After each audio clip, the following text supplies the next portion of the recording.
अंगन न्यास करके अपने मन को स्थिर करके नारायण भगवान की पूजा आराधना करके फिर नारायण कवच का पाठ किया जाता है।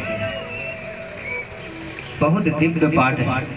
कहते हैं कि सिंह भी आ जाए ना हमारे सामने जबड़ा फैलाए हुए, तो जो नारायण कवच का पाठ करता है तो सिंह भी अपना मुख मोड़ करके चला जाता है। इतनी शक्ति है नारायण कवच में। एक बार कौशिक मुनि जो नारायण कवच का हमेशा पाठ करते थे, तो चित्ररथनाथ नाम का गंधर्व जा रहा था विमान में, तो पाठ करते करते कुछ समय पश्चात उन्होंने देह त्याग कर दिया, मात्र उनकी अस्थियां पड़ी थी। तो गंधर्व विमान से जा रहा था तो विमान वहीं पर वज्र से गिर गया। तो चारों तरफ देखने लगा, भैया हमारा विमान गिराया तो गिराया कौन? तब उन्होंने कहा कि इसलिए विमान गिरा क्योंकि महात्मा जी की अस्थियां पड़ी और इन अस्थियों को ले जाकर के गंगा जी में डाल दो। इतनी अद्भुत शक्ति है नारायण कवच का पाठ करने। तो देवताओं की शक्ति को बढ़ाने के लिए विश्वरूप ने कहा कि आप लोग हवन करो। हवन करने से नारायण को बल मिलता है, उनमें शक्ति आती है। तो हवन करने के लिए गए, हवन करने लगे तो चूंकि विश्वरूप के जो दैत्य हैं वो सगे मामा जी लगे, तो पहले देवताओं का मंत्र पढ़ता है, धीरे से दैत्यों के नाम भी लेकर के स्वाहा। ये बात पता चल गई देवराज इंद्र को कि ये हम खर्चा तो हमारा लग रहा है पर दैत्यों का भी बल साथ में बढ़ रहा है। देवराज इंद्र ने उठाया वज्र और उठा करके वज्र जो विश्वरूप के मारा सो तीनों गर्दन कट गई, विश्वरूप का वध हो गया। अब ब्राह्मण था, क्योंकि ब्रह्म हत्या निकली इंद्र को खाने के लिए, तो ब्रह्म हत्या को उसने 4 भागों में विभक्त कर दिया, बांट दिया। पहली ब्रह्म हत्या उसने पृथ्वी को दिया जो कि ऊसर के रूप में, दूसरी ब्रह्म हत्या स्त्रियों को दिया जो कि रजोधर्म के रूप में, तीसरी ब्रह्म हत्या को उसने वृक्षों को दिया जो कि गोंद के रूप में हमें दिखाई देती है, चौथी ब्रह्म हत्या उसने समुद्र को दिया जो कि फेन के रूप में दिखाई देती है।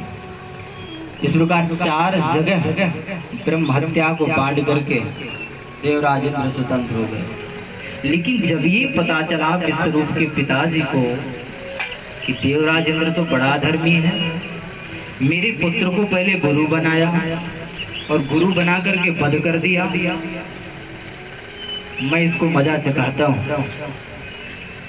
विश्वरूप वही यज्ञ करने लगे पिताजी।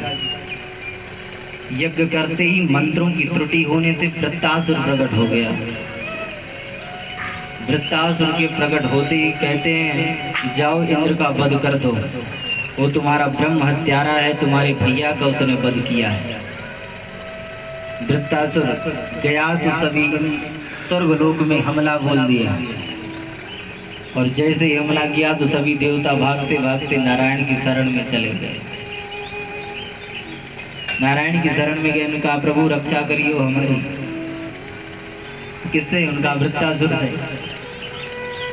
कहते हैं कि हम इसके मारने का उपाय बताते हैं, दधीचि ऋषि जी के पास जाइए, उनकी अस्थियां लेकर के आओ, तभी इसका वध होगा।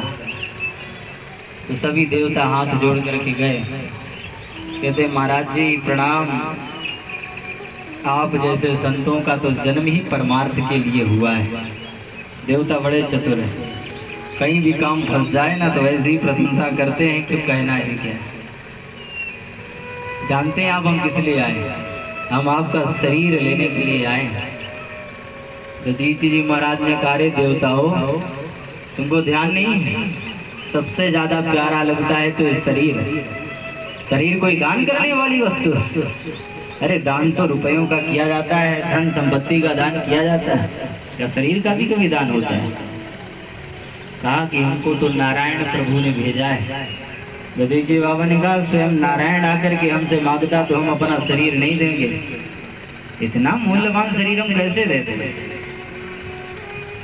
देवताओं ने कहा कि प्रभु यदि मांगने वाला देने वाली की परिस्थिति पर विचार करे कि किस स्थिति में दे रहा है, तो मांगेगा ही। अब देने वाला लेने वाले की परिस्थिति पर विचार करे कि कैसा संकट आया है तभी हमसे मांग रहा है, तो बिना दिए रह नहीं सकता है। देवताओं ने कहा, महात्मा जी ने कहा बस मैं यही उपदेश सुनना चाहता था देवताओं, ये शरीर तो हम संतों का है, आप सबके लिए है, और ऐसा अनिष्ट शरीर जिसको एक न एक दिन नष्ट हो जाना है, और ये शरीर देवताओं के काम में आ जाए, समाज के काम में आ जाए, अरे ले जाइए हमारे शरीर को। वहीं पर दधीची महाराज ध्यान मग्न होकर के बैठ गए। खाद्य पदार्थ लगा लगा करके सभी गायें उनके शरीर की अस्थि मांस मज्जा को सबको चाट गई, मात्र अस्थि पंजर रह गया। और उस अस्थि पंजर को ले जाकर के सुंदर विश्वकर्मा ने वज्र का निर्माण किया। वज्र का निर्माण करके उसमें भगवान का तेज समाहित हुआ। अब इंद्र बड़े होशियारी के साथ युद्ध करने के लिए गया वृत्तासुर के सामने। वृत्तासुर तो पहले हंसा, वाह इंद्र, आज मैं तुझको अपने सामने युद्ध की स्थिति में देखकर मैं बहुत प्रसन्न हो रहा हूँ। अरे ब्रह्म हत्यारे, मेरे भैया का हत्यारा, अरे गुरु का हत्यारा, आज मैं तुझको मार करके इन सबका बदला लूंगा। ऐसे वृत्तासुर कहने लगा। लेकिन जैसे ही वृत्तासुर की दृष्टि वज्र पर पड़ी, वृत्तासुर ने भगवान के स्वरूप का दर्शन होने लगा। बहुत सुंदर भगवान की स्तुति युद्धशाला में करने लगा। 4 पुरुषार्थ, धर्म अर्थ काम मोक्ष, इन 4 पुरुषार्थों से बहुत सुंदर स्तुति करता है। धर्म में क्या कहता है कि अहम हरे तव पादैकमूला दासानो दासो भवितास्म भूयः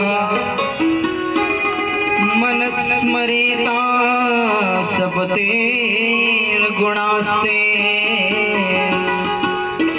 गृणीत वाक् कर्म करो तुकाया। ये धर्म है। कितनी सुंदर कहता प्रभु, मैं इतना धर्मात्मा नहीं हूं कि जो मैं आपका चेला बन जाऊं, लेकिन प्यारे मुझे दासानुदास तो बना लो, अपने चेला का चेला बना लो।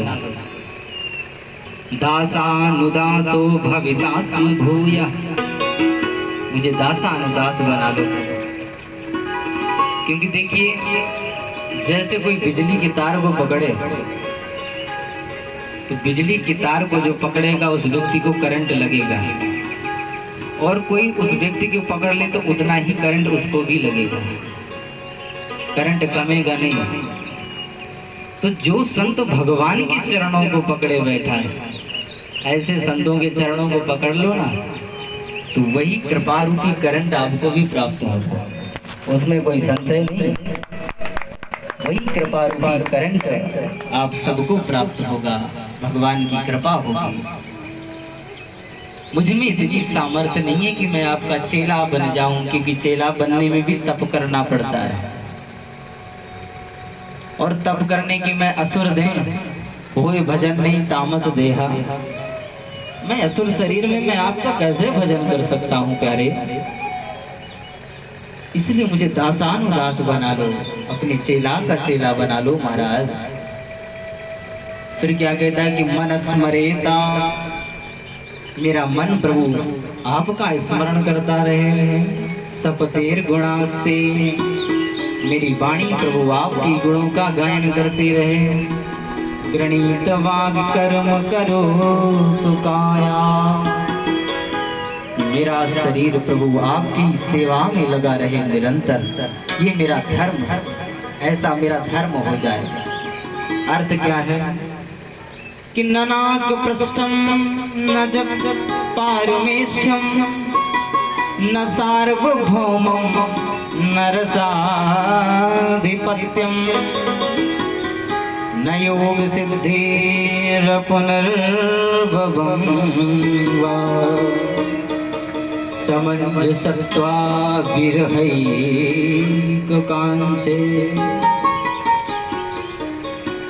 न नागपृष्ठम, न मुझे स्वर्ग चाहिए प्रभु, न मुझे पृथ्वी चाहिए, न मुझे कोई पद चाहिए, न धन चाहिए, न ऐश्वर्य चाहिए, न वैभव चाहिए। फिर क्या चाहिए? सबको ठुकरा दिया, कोई अर्थ मुझे नहीं चाहिए। तो क्या चाहिए? बोले समंजसत्वा विरहैककांक्षे, मुझे प्रभु आपका विरह चाहिए। मेरा मन, मेरी वाणी, मेरा शरीर हमेशा आपको पाने के लिए तड़पता रहे, जैसे प्रिया प्रीतम से मिलने के लिए तड़पती है। ऐसा मेरा शरीर आपसे मिलने के लिए दिन प्रतिदिन मेरे हृदय में विरहाग्नि बढ़े, आपको पाने के लिए। अर्थ काम कि अजात पक्षा इव मातरम खगा, स्तन्यम यथा वत्सतरा सुदार्ता, प्रियं प्रियैव विशुद्धं विशुण्णा, ये निर्विन्दाक्षदिद्रक्षते त्वां। कैसा मैं आपका भजन करूं? अजात पक्षा, जैसे पक्षी का बच्चा होता है ना, तो जब तक उसके माता पिता रहते हैं तब तक स्वतंत्र रहता है, और माता पिता उसको खाने के लिए चले जाएं लेने के लिए तो अपने को असुरक्षित समझता है। तो असुरक्षित समझकर कि जिस प्रकार वो अपने माता पिता का चिंतन करता है, प्रभु वैसा चिंतन मैं आपका करूं। का ये तो स्वार्थ भरा प्रेम है भाई। माता पिता आ जाएंगे तो स्वतंत्र हो जाएगा, फिर चिंतन नहीं करेगा। तो दूसरा उदाहरण दे रहे हैं, स्तन्यम यथा वत्सतरा सुधारता, जैसे हाल में ब्याई हुई गाय, तो बछड़ा होता है ना छोटा सा, जो अपनी माँ की दूध पर ही आश्रित रहता है। अब गौ माता सुबह चरने के लिए चली जाती है, शाम को लौटती है, तो भूख के कारण जैसा बछड़ा अपने माँ का चिंतन करता है, प्रभु वैसा मेरा चिंतन बना रहे। उन्होंने ये भी स्वार्थ भरा प्रेम है भाई। जब इसकी भूख शांत हो जाएगी तब तो चिंतन नहीं करेगा। तो तीसरा उदाहरण दिया वत्सतरा चुदार्था, प्रियम प्रियैव विसुतम विशुन्ना, जैसे परदेश गए हुए प्रीतम का प्रिया प्रतिपल चिंतन करती है, उसका ध्यान करती है, ऐसे मैं प्रभु आपका ध्यान करूं। ऐसा काम, धर्म, अर्थ, काम और मोक्ष। मोक्ष क्या कहता है वृत्तासुर? कि ममोत्तमश्लोक जने सुसख्यम, संसार चक्रे भ्रमतः सकर्मभिः, त्वन्माययात्मात्मजदार्गेः, ससप्तचित्तस्य ननाथ भूयात्।